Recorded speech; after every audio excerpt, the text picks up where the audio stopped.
Today is the season opener for my favorite 2024 Stanley Cup champions, Florida Panthers, against Boston Bruins. So guys, let's wish all of them good luck.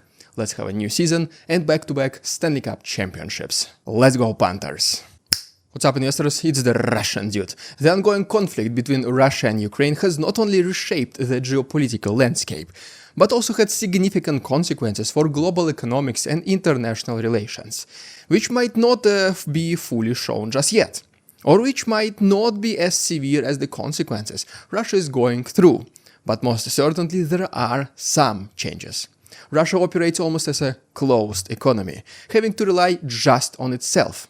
Sure, it has some sort of help from other, less significant countries, but it will never be the same as being a country fully integrated into the world economy. The risks and consequences of something going wrong are very high. These economic strains, coupled with Ukraine's successful counteroffensives, especially in the region of Kursk, the combination of military setbacks and economic pressures began to sow seeds of doubt among Russia's business elite. Oligarchs, like Oleg Deripaska, publicly expressed concerns about the war and its detrimental effects on the Russian economy. Such criticism, though very rare and cautious, hinted at growing unease within Russia's powerful circles about the country's direction under President Vladimir Putin. Today, let's talk about how Putin plans to continue his invasion, the biggest oligarch's dilemma, whether to continue supporting Putin and lose everything, or go against Putin and lose your life. What kind of solution is possible for these people, and whether they are ready to go against the person who gave them everything. The problems for the Russian economy are actually even worse with the continuous war against Ukraine. As you can imagine, invasions are not cheap, especially the one that we see right now, being more expensive than all previous Russian conflicts after the Second World War combined. The military factories are working at full capacity, and the military contract payments are as high as in the first world countries. Slowly but surely, this does drain the Russian resources. So, where will Putin get money for his war in the future? How much oil and gas can he sell? Russia is not a monopoly in this sector, so they cannot increase the price and expect countries like North Korea to pay more. They cannot sell more natural resources than countries need either. If a country, for example, uses 1 million oil barrels per day, there is no need for it to purchase 1.5 million, so Russian income from oil and gas sales are also extremely limited. Ukraine's strategic attacks on Russian infrastructure, including drone strikes on oil and gas depots, further strained Russia's economy. These operations disrupted energy supply chains, complicating Russia's ability to export commodities, which is obviously a critical source of revenue. Additionally, global oil prices declined due to slowing economies, reducing Russia's income from one of its most vital exports. Increasing taxes for the people can be the second option, but how much more the people of Russia can bear? The invasion itself is already a disaster. So-called partial mobilization showed that the war is not going according to the plan. And now what? Increasing taxes? At some point there will be a moment where Russians will have enough of Putin's ruling and protests will begin. So it is also not the best option for the president. And so now what about the oligarchs? They have billions of dollars, right? And who made them oligarchs and allowed to split Russia in pieces and rob it? Well, it was Putin himself. And just as easy as he made them the richest man alive, he can ask for something in return. After all, oligarchs know that they should be eternally grateful for Putin, allowing them to become who they are. Would they like to share their wealth for an invasion most of them also do not understand or do not like? I don't think so. But they don't have other choice, at least for now. And by the way, have you noticed a very interesting tendency? That there are no peaceful living oligarchs who decide to go against Putin. They are either dead, in jail, or live in a constant fear, always looking behind their backs.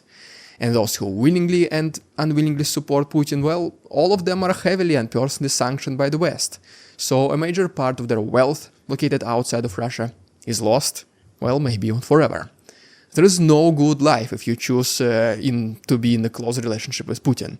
It is either the ship of Putin's regime sinks and he takes everyone around with him, or if you try to escape this circle, you'll end up doing so accidentally sleeping next to an open window in a high-rise building, as it usually happens. Oligarchs understand it as well. The most important things in their lives are money and power. And if they cannot properly enjoy either of these things, what's the point of being Putin's henchmen? They were relatively left in check by the regime when Putin allowed them to do whatever they want, as long as they don't interfere with politics and decisions of Putin. But when Putin comes for their money, disturbing their already chaotic lives, this is when some resistance might show. They also know that if they let Putin take their money once, he will never stop. You give him a hand and he takes the entire arm. Eventually, their factories and corporations might be taken by the government, which is the reverse of privatization process that happened in the 90s. Because after all, just technically, theoretically speaking, the way it happened, all these enterprises were lent by the government to the oligarchs for some time, until the government suddenly couldn't make payments anymore. And well, that's, in the very basic understanding, that's how oligarchs took the possession of these businesses. So I won't be surprised if Putin randomly finds a loophole in these contracts and agreements and takes everything back from these people, who are unwilling to cooperate. If they simply refuse Putin or worse, go against him, the life of such people will always be in jeopardy. Nothing will be safe anymore. So that's not a good option either. Speaking once again about the hand analogy here, don't bite the hand that feeds you. As a result, as you can see, it seems that oligarchs don't have much choice and they are facing a huge dilemma. All the wealth and power they enjoyed was on borrowed time, and sooner or later the bill will come due. Now it is just a matter of time when Putin starts to extract wealth back from them, as it remains the only viable source of money to fund the invasion, which will not also trigger the massive protests from the people. In fact, this might actually be seen from the positive side by the people. Finally, those filthy oligarchs who stole Russia are being destroyed by our favorite Putin. Well, that's what most people, or some of them at least, they will think. So, what will oligarchs choose to do? Well, that's a very good question. On one hand, they can cooperate with Putin and let him take everything away. Just so eventually, when there is nothing else left to take, they will be just get rid of as useless people. I mean, not literally, but just to be left at the curb with nothing but clothes on their backs. On the other hand, oligarchs can resist Putin, try to hide, try to lay low for an indefinite period of time, but at the same time, hide where? Sanctions don't let these people travel, and hiding inside Russia means that eventually, when you start feeling comfortable, you will slip and make a mistake, and Putin's regime hand will get you from literally under the ground. But there is another option. There are very few oligarchs in comparison to the entire population of Russia. Maybe just several dozen or 100 of them, which is like what, 0.00069% of 145 million population. But this extremely small percentage of people, they do have the very same power as the rest of Russia in case they decide to unite and go against Putin. They have the wealth, resources, connections, they can cooperate with the West after all. And in exchange of helping them to bring down the regime of Putin, they might receive some sort of political and financial immunity.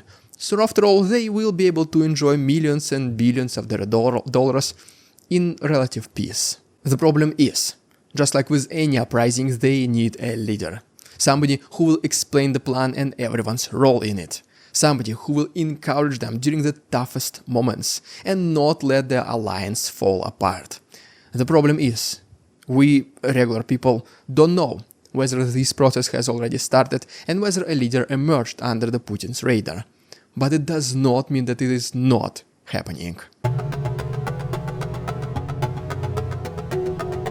Now the main question to ask is whether oligarchs can bring an end to Putin's war and potentially his regime. If you think about it, the Russian elite is like a cornered animal right now.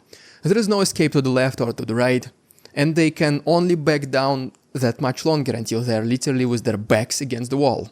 Just like animals, oligarchs will not lie down and wait for the inevitable, being at full mercy of their owner. They did not get wherever they are, however corrupt and unethical their lives might be, by doing nothing and letting the life take its course. When there is nowhere left to go, the oligarchs will fight back, and the only way for them will be forward, right through the perpetrator. The situation might not be critical for them right now. Putin still lets them do almost whatever they want, but for sure he already got his hand inside their pockets. The demands are not extraordinary right now. Just like with the people, Putin is testing the waters, seeing how much the oligarchs can tolerate, increasing the permissible things one step at a time. These changes in what Putin allows himself to do are very gradual. Being oligarch, you probably will not even feel the difference, but when you look back and see that in the past you are completely autonomous, and well, now Putin expenses regularly infiltrate your bank account, this is exactly when you start thinking and start seeing the change. Think of an iPhone example. Are there any differences between current and previous models? Well, yeah, kinda, barely any change. But compared to iPhones from 10 or even 5 years ago, and now suddenly the camera takes very blurry and grainy pictures. But at some point Putin will go too far. Either oligarchs will have enough of these gradual increases, or there will be a significant and unexpected event, something like Kursk incursion but much bigger, something what will force Putin to take rapid and not well thought decisions. And out of pure desperation he will slip and do a mistake. We all do, and well, nobody's perfect. Police, whenever they try to catch criminals, they have a perfect phrase. You may be lucky hundreds of times and escape the justice, but we only need to be lucky once to catch you. Oligarchs uniting and fighting against Putin is as powerful as nationwide protests. And while these two categories of people prefer not to interact and have nothing in common, whenever unrests do start and when Putin shows the first signs of weaknesses, I'm almost certain that oligarchs and people will combine their efforts. There will be an immense pressure from the outside and inside of Kremlin. The West will help as well, and Ukrainians will see it as a perfect opportunity to end the invasion once and for all. And Putin, who tried so hard in the past to cut all the ties to himself, hide his personal life, and distance himself from the people, will finally see that he is all alone. Well, there you have it, guys. Thank you so much for watching. Please like this video, subscribe to my channel for more videos like this. Let's go Panthers! And if you want to support my work, there are links down below. Thanks so much for watching. See you tomorrow. We won't succumb to their tricks, the facade they try to sell. Their twisted words and feeble claims are all they cannot quell. We see through their lies, their feeble attempts to sway. We do not believe in ridiculous Russian propaganda.